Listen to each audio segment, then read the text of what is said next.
The title isn't clickbait. Today, I'm going to be discussing a lot of slurs and offensive material. This video is provided solely for educational and entertainment purposes. It is not intended to encourage, promote, or endorse the use of offensive or discriminatory language. Some of the material in this video may be considered offensive. Viewer discretion is advised. We're going over every single slur I know. Now, that's not true. We're actually only going over racial slurs. And it's not a definitive list, because this would be a lot longer. But it covers quite a lot. We'll be starting with Abo, which is short for Aboriginal. It's an Australian slang for the Australian Aboriginal people. Barbarian I thought was interesting. It counts as a slur. It's originally in Greece, to describe non-Greece people because they were perceived as uncivilized. Blackie, an English one, to obviously describe a black person. There was no context given. Another one I thought was interesting. Bog trotter, from the United Kingdom, Ireland, and the United States, to describe Irish people, a person of common or low-class Irish ancestry. This next one, Bunga, mainly in New Zealand, it was to describe Pacific Islanders, likely derived from a similar Australian slur. There's a lot of history behind these words. Bootlip I thought sounded interesting, from the United States. Obviously, if it's from the United States, it describes it. African American people. Bounty bar, I thought that one was interesting as well. From the United Kingdom this time, to describe black people. A black person who is considered to be behaving like a white person. So we might call them whitewashed today.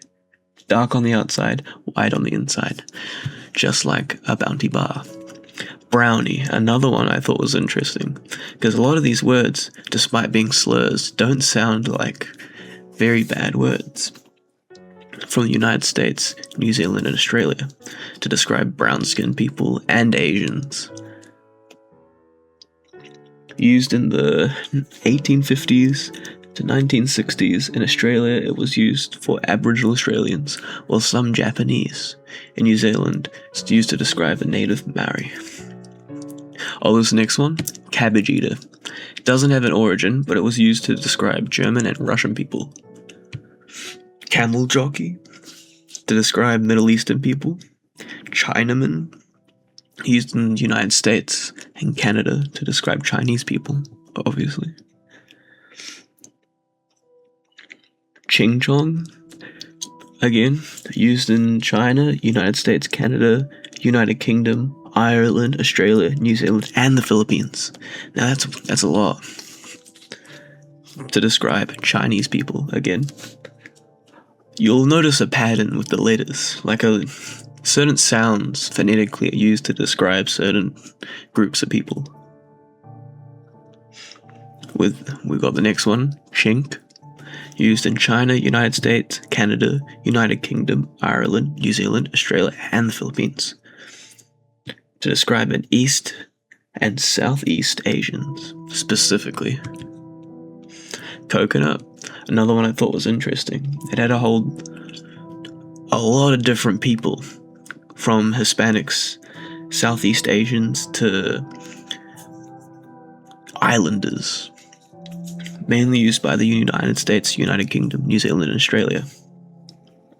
The same idea kind of applies here, where the coconut is brown on the outside and white on the inside.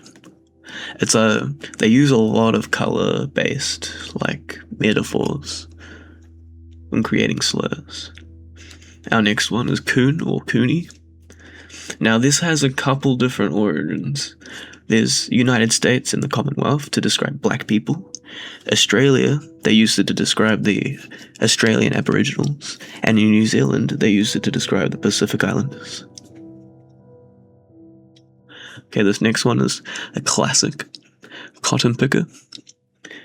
Used in the United States, individuals of African descent, African Americans, and Cape colored or coloreds obviously to describe slaves who worked on cotton plantations and fields. This one's my favorite. Cracker. In the United States. It's used to describe white people, especially poor, southern, and I can't pronounce Alpatian or whatever that is. But the general context is that it was a name given to poor white people who were severely lower class. This next one, curry muncher, in Australia, Africa, New Zealand, United States, and Canada, to describe Asian people, South Asian people. Personally, I would say I've seen it being used on exclusively Indians, at least recently. The next one is dink. It's used in the United States, and it's to describe Asian, particularly Vietnamese people. During the 1965 to the 70s, Americanism,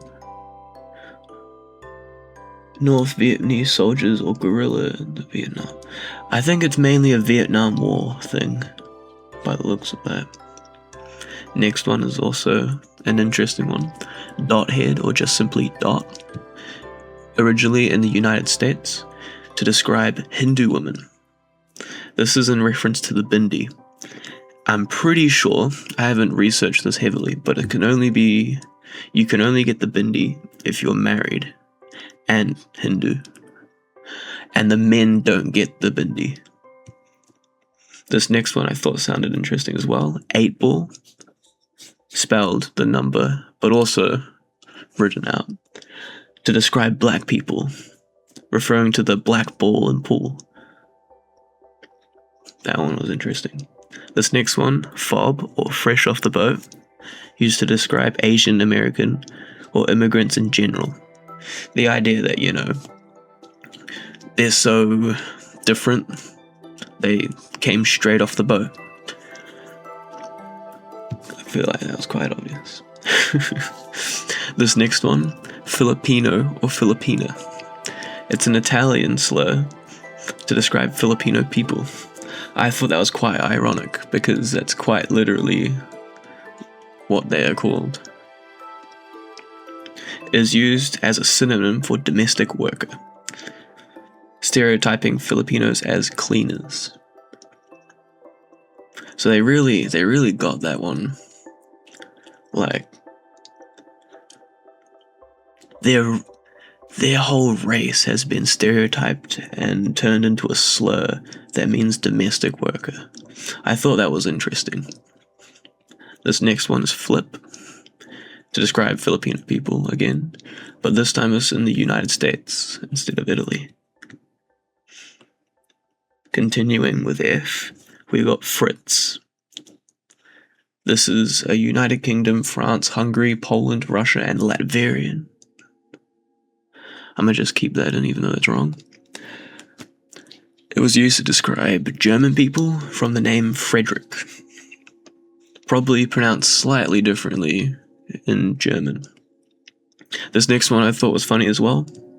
Frog, froggy, or frog eater, used by Australians, Canadians, UK, United States, and Germany to describe Dutch people, French, and French Canadian people. I think it mainly comes from the idea of them eating frogs, and maybe having an appearance of a frog. Yeah, eating frog legs. The next one I thought was actually really funny. Fuzzy Wuzzy, used in the United Kingdom in reference to Haudenosaunee people. Haudenosaunee. They were warriors in the 19th century with elaborate hairstyles. Not applicable in Australia. Interesting. Oh, and we're moving to the G. Ginger. Obviously, in the United Kingdom to describe red-haired people. That one's made its way around the world, actually, I think. Or at least around the European and white world. to describe people with red hair. I thought that was, yeah, metaphorically as spicy, because ginger's a root vegetable that's quite spicy. Next one, gookai or gookie. In the United States, it's used to describe Southeast Asians, particularly though Koreans. The idea is that their eyes are different. The earliest recorded example is dated to 1920, used especially for enemy soldiers. Has been traced back to the United States Marines serving in the Philippines in the early 20th century. It gained widespread notice as a result of the Korean and Vietnam War. Holy shit. Reading is tough, guys. Stay in school. Oh, this next one I thought was quite ironic. Goomba. In the United States, used to describe Italian people and Italian Americans. Pretty sure it came out before Mario the game. Before the Goombas in Mario.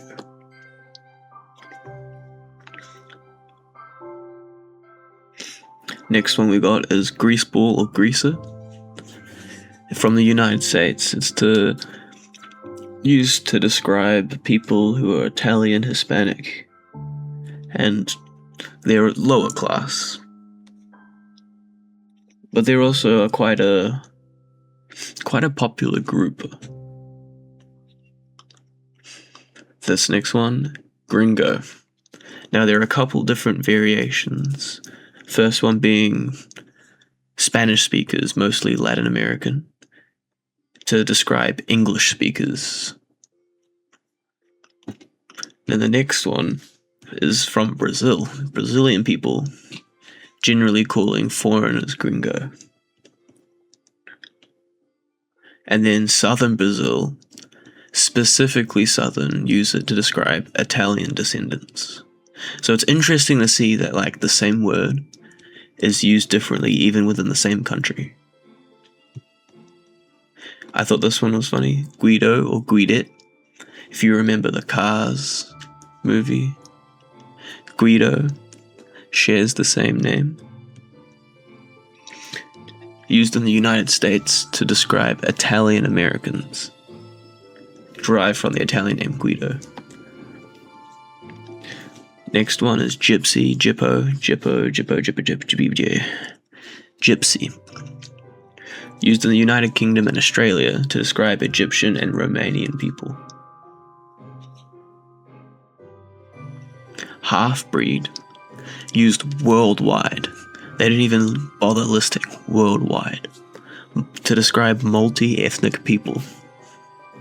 It's a French term, also used in Canadian English.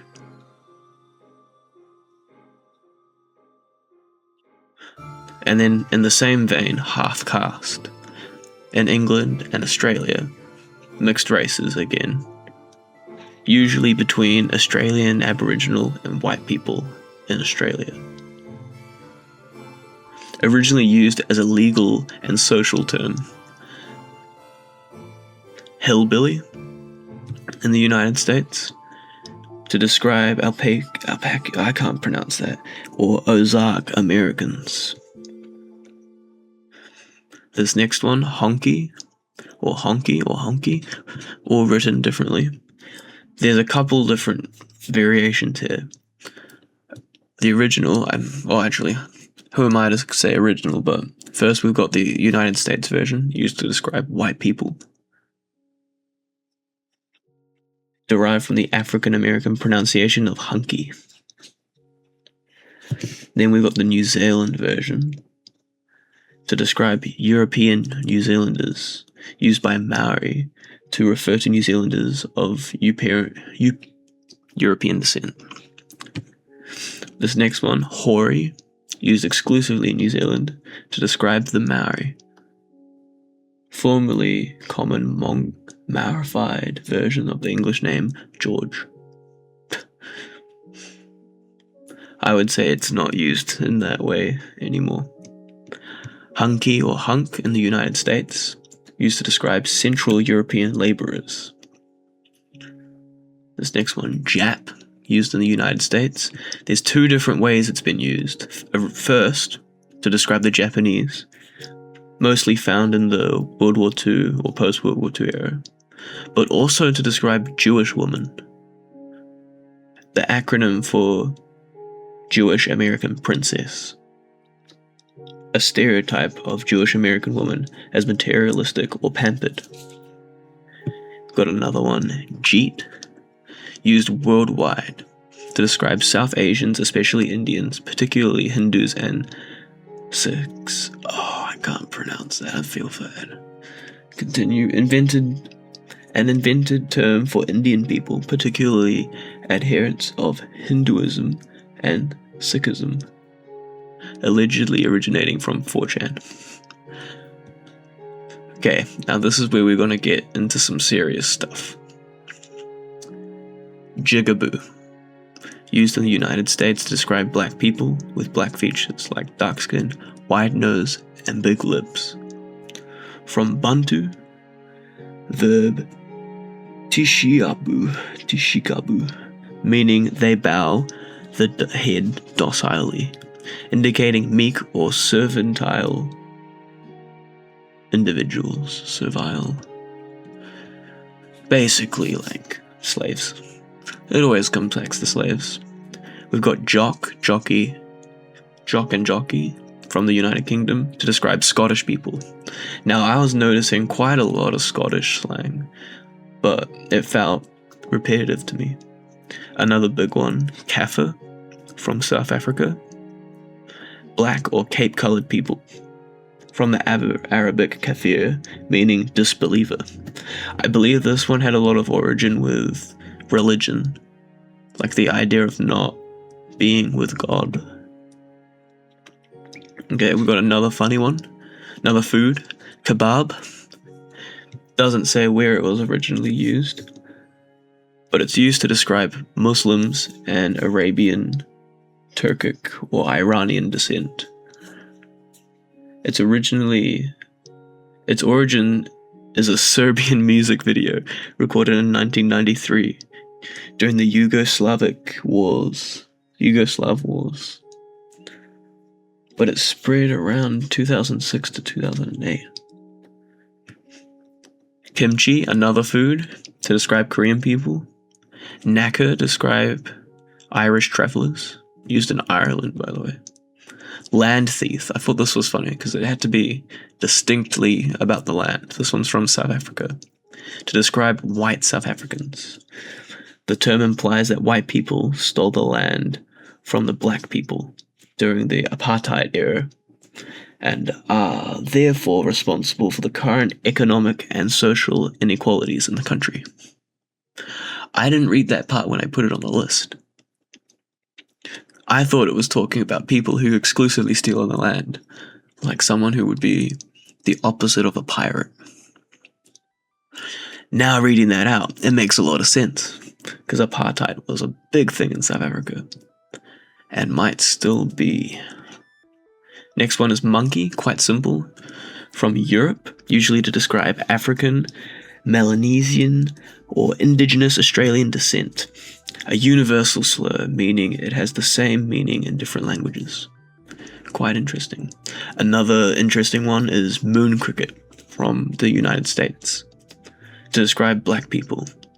Basically, this reference is when slaves would sing at the nighttime. They would sing like crickets. Moon crickets chirping at the moon. Another, we're getting in there. This is where we're getting into the deep stuff. So if you want to back out, we're backing out now. Niglet or negrito to describe black children. Or midgets, black midgets as well. Nignog, used in the Commonwealth to describe black people, originally used to refer to a novice, a foolish or naive person, before being associated with black people. That's interesting. I wonder how they made that leap.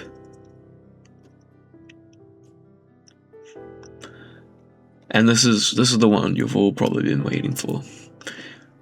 Used internationally worldwide to describe black, especially African American people. Nigger.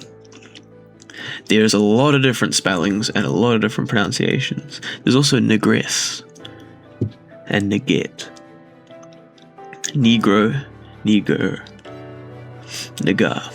I think we've covered most of the different pronunciations there. From the Spanish and Portuguese word negro for meaning black, derived from the Latin nigo. The Spanish and or Portuguese term or other such languages deriving from it such as Filipino may vary in its connotation per country, where some countries the connotation may range from either positive, neutral, or negative depending on the context. For example, in the Spanish and Portuguese, negro may simply refer to the color black. Among Spanish dialects in different countries, it may have either positive or negative connotations, such as describing someone similar to my darling or my honey in Argentina, or describing someone to be angry in Spain. In Portuguese, the term negro is often referred to the more offensive preto. However, due to the influence of the US American pop culture, the N-word can be found in the languages as an anglicism with identical connotations as the English term. We've hit the big one here. I think it's pretty infamous. We instantly turn it down a little bit with nip from the United States, Australia, New Zealand, United Kingdom to describe Japanese people. Sometimes someone of Japanese descent, shortened version of Nipponese,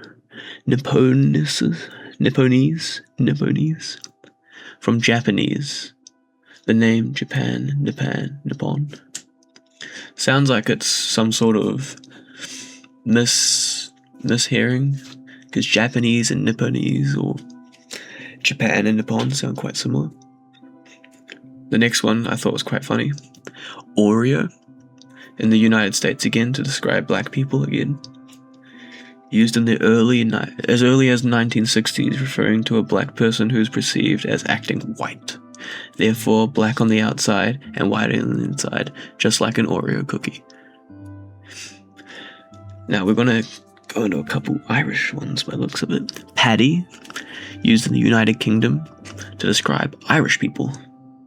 Derived from the Padraig, or often derogatory. However, the sister of the Lord Edward Fitzgerald, a major leader of the United Irishmen of 1798, proclaimed that he was a Paddy and no more, and that he desired no other title than this. So he's kind of wearing this term, this slur, as a badge of honor. Following the same vein, we've got Paddy Wagon, also to describe Irish people, as it refers to a police van, is seen by Irish people as insulting. That is funny. Referencing a police van because they find police insulting. This next one, Panjit. It's used worldwide to describe South Asians, especially Indians, particularly Hindus and Sikhs. An invented term for Indian people, particularly adherent of Hinduism and Sikhism, originally on 4chan. If we're looking at a pattern here, it seems like a lot of these Indian slurs are found on 4chan. Pakeha. It's originally in New Zealand to describe New Zealanders or non-Maori origin. Basically all the white people that were born in New Zealand. They don't like them because they stole land and are white, and their ancestors were bad people, supposedly. Another one, Palangi, again part of the Pacific Islands, to describe white people. A Samoan term for a white person found throughout the Pacific Islands, not usually derogatory unless used in reference to a local to imply they have assimilated into the Western culture. Paleface, used by Native Americans to describe white people. Pancake face, or just simply pancake, used to describe Asian people, no other context. Pikey, or picky, used in the United Kingdom to describe Irish travellers, Romani people, and vagrant lower-class poor people. Derived from the turnpike. So like, the pitching a tent, I'm assuming, the idea of like having a set up camp. And probably part of the sound of like hammering in a turnpike. This one I thought sounded funny as well was pink pig. Doesn't really sound that bad. It's used by South African people to describe white people. There's this one I haven't heard of before. Pom or pommy. Used in Australia, New Zealand, South Africa to describe British people, usually non-derogatory, but may be derogatory depending on the context. Porch monkey to describe black people. I believe this was originally based on the idea of black people lazing on their porch. Porridge wog. This one is to describe the Scots. No other context. Raghead. Used worldwide to describe Arabs, Indians, and Sikhs. Derived from those wearing traditional headdress such as turbans, not pronouncing that. See, towhead sometimes used generically is for all Islamic nations. We're not editing that out. This one's another favourite of mine. Ranga, used in Australia and New Zealand to describe red-haired people. Abbreviation of the word orangutan, which refers to the primate's orange hair colour. What can I say? Monkey. Next we've got redneck, used in the United States to describe white Americans, applied to the working class white people. Redskin, also used in the United States to describe the Native Americans, often used as the name of a sports team, such as the Washington Redskins, now known as the Washington Commanders, because of the controversy with their Native American name. This one, another South African one I thought was funny, rock spider, or simply just rock. No other context. Said to be used to describe Afrikaners. So like probably the dark people. I'm assuming the dark people, the dark of the South Africa. Round eye, used by English-speaking Asians to describe white people, non-Asians. That's funny how we're kind of having this back and forth between talking about the differences in our eyes. We're saying that they have like really small slit eyes, and they're saying that we have massive round eyes. Another one's Sambo, used in the United States to describe African Americans or black people in general. Sand nigger, used in the United States to describe Arabs or Muslims in general, mainly used against Muslims due to the desert environment of most Arab countries, equivalent to the Dune Coon. The Dune Coon is another slur that I didn't put in the list. This one I thought was funny as well. Savage, used in England to describe indigenous people, non-Christians. It's another one of those situations where they're saying that people without religion are savage. Without Christian religion specifically as well. But also, that was like, you would wear that title as a badge of honor back in 2016. Savage thug life. Next we've got Schlutenscheiße, used by Germany to describe Austrian people. I probably pronounced that wrong. Vaguely translates to gorge shitter, somebody defecating in a cave, and alludes to the mountainous landscape of Austria. How creative. How creative. Next we've got seppo or septic, used in Australia, New Zealand, and the United Kingdom to describe American people. It's a Cockney rhyming slang. Australian rhyming slang, seppo, septic tank, yank. Sheeny, used in the United States to describe Jewish people, a 19th century term for an untrustworthy Jew. Now this is a favourite of some. Sheepshagger, used by Australians to describe New Zealanders, but also used by the United Kingdom to describe the Welsh. Next we've got skippy, or just skip. It's an Australian term used to describe an Australian, especially one of British descent. Derived from the children's television series Skippy the Bush Kangaroo. Slant eye, or simply just slant, has no origin, but it is used to describe East Asian people, as you could guess, in reference to their appearance of eyes.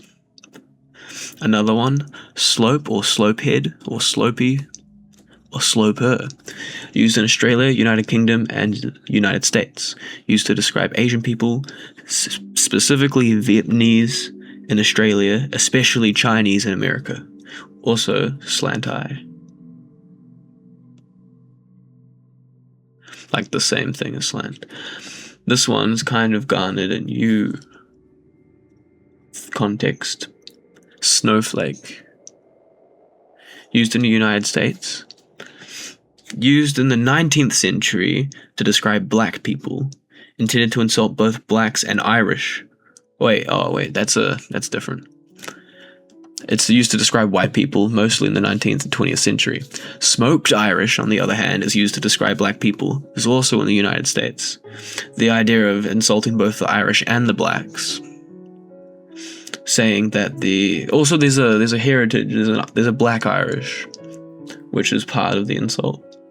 But the idea that the blacks are simply Irish people, but overcooked. Another one, sooty, in the United States to describe black people, originally in the 1950s. I believe this was because of the coal mines, and you would get sooty and darkened. Spear chucker, I thought this one was funny. Doesn't have a place of origin, but is used to describe African Americans or people of African descent in general, derived from the idea that the African descent were primitive. Like they would chuck spears at people, or not people, but to kill their prey. Spick, in the United States to describe Hispanic people. First recorded use in 1915, believed to be a play on the Spanish accented pronunciation of the English word speak. May apply to Spanish speakers in general, and originally applied to Italians and Italian immigrants as well. Another interesting one, squarehead. This one was used to describe Nordic people, such as Scandinavians or Germans. Refers to either the stereotyped shape of their head, or the shape of the Stahlhelm M1916 steel helmet, or to its owner's stubbornness like a block of wood. I think that's one of the more unique ones I've found so far. Another one, taffy, or just simply taff, used in the United Kingdom to describe Welsh people, originally as corrupt of the name, I'm not even going to try and pronounce that, Davy or David, the equivalent of historic English, Paddy and Jock, as we've previously talked about. Tig, used in the United Kingdom, primarily Northern Ireland, to describe Irish nationalists. Used by loyalists in the Northern Ireland for members of the nationalist Catholic Gaelic community, derived from the Irish name Taig, often mistranslated as Timothy. Because the Irish have crazy pronunciations for stuff. Tanka, reminiscent of Tanka Jahari, but anyway, used in China to describe the Tanka people. Tar baby, that's another, I find that one interesting. Used in the United States, used to describe black children. Also used to refer, without regard to a race, to situation from which it is difficult to extricate oneself. There's also, may have some relation to a cartoon, a very old-timey cartoon. Oh, this next two is kind of a couple, a duo, if you would. Teabag, used in South Africa to describe black, cape-colored or colored individuals who have light skin. Interesting. This next one, teapot, probably used in South Africa as well, used to describe black people, originates in the 19th century. This one as well was pretty interesting. Terrorist. The idea that the word terrorist is a slur. Used in the United States, of course, to describe Arabs and Muslims in general. Originated from the anti-Arab and anti-Muslim sentiments following the September 11th attacks and subsequent ISIS attacks. Never forget.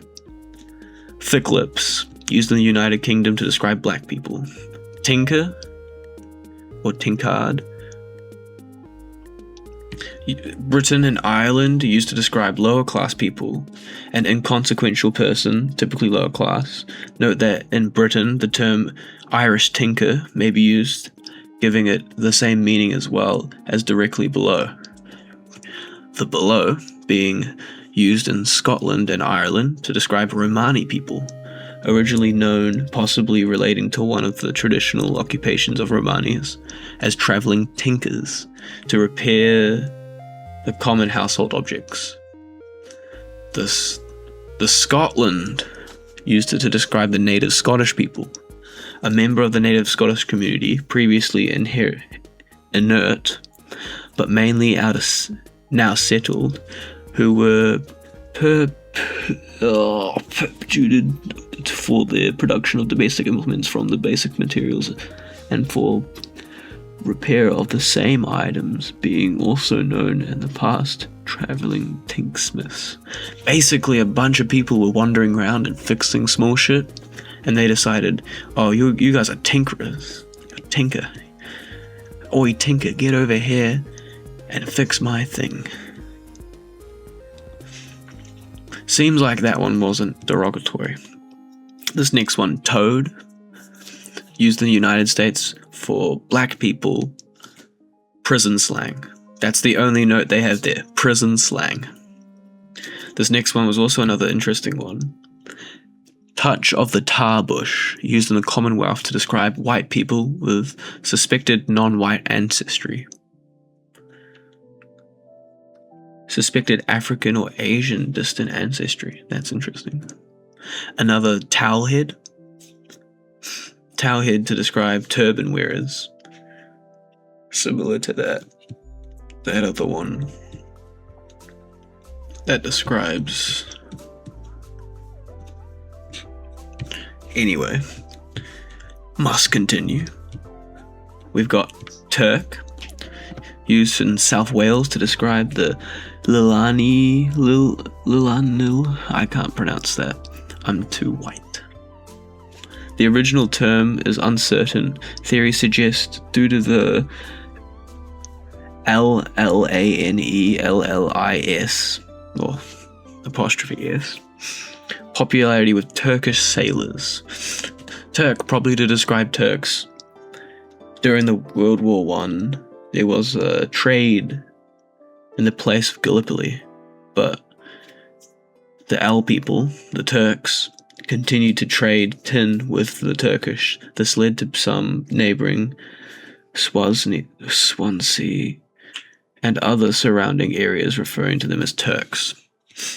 So these people who weren't Turkish were dealing tin to the Turkish people in World War I, and it's like, oh, these guys are Turks. Probably, I imagine they were lumped together. Now that I think of it, though, this could be a city or town inside of Turkey. This next one, Twinkie, not to be confused with the gay slang twink, used in the United States to describe European Americans and Asian Americans. European Americans with few or no social or genealogical links to an indigenous tribe who claim to be Native American, particularly a New Age practitioner supporting to be a spiritual leader, healer, or medicine man/woman. See, also plastic shad man. Another slur, I'm assuming. Also an Asian American who has become assimilated into the mainstream American culture. See banana, coconut, and Twinkie. Sounds like a recipe. But those are all slurs. This one I found funny as well. Type C, used in Malaysia to describe Chinese people. Type C was another name for USB-C before being used as a slur referring to Chinese people. Its proclaimed meaning being type Chinese.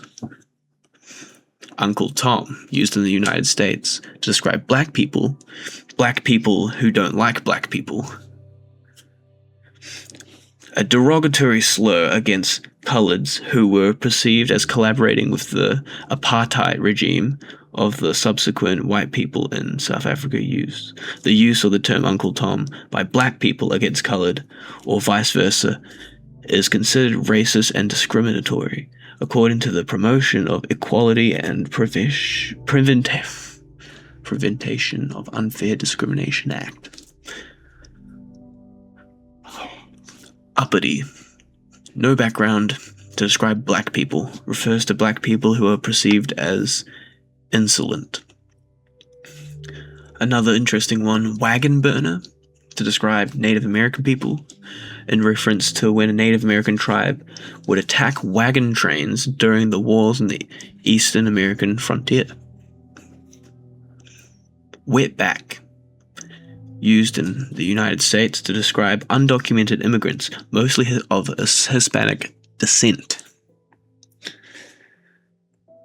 If I've learned anything today, it's that I can't read. Next one, we've got white ape or white chimpanzee, used by the British and the United States to describe Irish people. Irish people who are often portrayed as apes in cartoons and newspapers, illustrations, and also conversation. Most notably by Charles Kingsley, who referred to the Irish as white chimpanzees after his stay in Count Sligo. White nigger, white mop. In the United States, used to describe Southern Italians from the 1800s, inferring such Italians were not white enough to be allowed citizenship. That's quite sad. Another one, white trash, used in the United States to describe white poor people.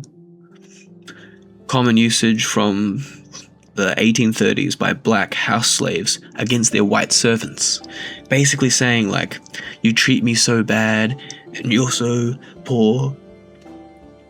You're basically white trash. In the same vein as blackie, whitey is used to describe black people, no other context. This next one has been kind of rising in popularity recently, wigger or wigger, meaning white nigger, used in the United States to describe Irish people and white people. Used in the 19th century United States to refer to the Irish, sometimes used today in reference to white people in a manner similar to white trash or redneck. Also refers to white youth that imitate urban black culture.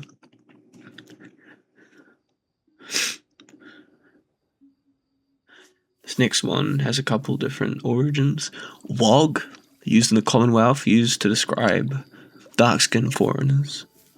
Used in Australia, though, is used to describe Southern European Mediterraneans. It's very interesting when similar people use the same word to describe completely different sets of people. Wop, used in the United States, Canada, and the United Kingdom to describe Italian people, derived from guapo, close to dude swagger, and other informal appellations to greet among male Neapolitans. Yellow, to describe Asian people, an East or Southeast Asian person in reference to those who have a yellowish skin color. May also be used against mixed ethnic people, anyone with mixed heritage, especially black or white people, a light-skinned black person, or a dark-skinned white person. Yid, to describe Jewish people. Zipperhead in the United States to describe Asian people, particularly Koreans and Vietnamese in their respective wars. Also used in the film Apocalypse Now, Platoon, Full Metal Jacket, Romeo Must Die, Gran Torino, Premium Rush. And now, we have gone over all the ethnic slurs, at least that I found interesting or I thought was relevant to bring up. Now I hope next time you run into a slur, you do a little bit of research and figure out what it's about and where it comes from. Because it's very interesting, I would say. The stories that are behind these words are far more interesting than the people actually saying them. Or, maybe they're not interesting. Maybe they're like the word blackie that has barely any context and it's just straight up based on color. Regardless, I don't think it's all bad. I don't feel like we should be banning words, especially such unique words. We should be continuing to add to this list of slurs, but obviously shouldn't be inherently negative or bringing down people. But I feel, it's the words we've used internationally to trash talk each other. We've pointed out our differences and said, hey, you look different. And there's something magical about that. There's something very interesting. Because it goes both ways. This list has slurs against black people, against white people, against Asian, against every group of people. But it also has slurs that every group of people has come up with. If I've missed any, there are definitely some that I was just not willing to pronounce. I kind of find it a little bit sad that we don't come up with anything new. Because some of these are quite creative. But yeah. Write your favorite one in the comments below. If you're not brave enough to use the actual word, maybe leave a timestamp and tell me why it's your favorite. Or if you've had some personal history with it. Other than that, goodbye.